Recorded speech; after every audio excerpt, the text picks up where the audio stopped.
Hello everyone, welcome back to my channel. আশা করি তোমরা সবাই ভালো আছো আর তোমাদের আশীর্বাদে আমিও বেশ ভালো আছি। তো 2-3 মাস আগে আমি দুটো মেহেন্দি কিনেছিলাম। একটা মেহেন্দি শেষ হয়ে গেছে আর একটা রয়েই গেছিলো। মেহেন্দিটা পরে থাকলে তো নষ্ট হয়ে যাবে, তাই ভাবলাম যে না, পায়ে পরা যাক। সেদিনও আমি পরেছিলাম পায়ে, তোমরা দেখেছিলে ভিডিওটা, আগের একটা ভিডিও আমি পোস্ট করেছিলাম।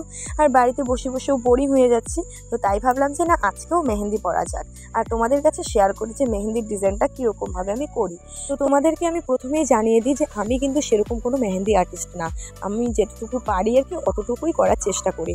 তো এই ডিজাইনটা খুবই সিম্পলের মধ্যে একটা ডিজাইন হবে। তো তোমরা দেখতে পারবে ডিজাইনটা আর কীরকম হয়, আমাকে কিন্তু অবশ্যই কমেন্ট করে জানাবে। তো যাই হোক, বেশি কথা বলবো না, তোমরা ডিজাইনটা দেখো আর ভালো লাগলে কিন্তু অবশ্যই বলবে। কমেন্ট করে বলতে কিন্তু একদমই ভুলো না। চলো।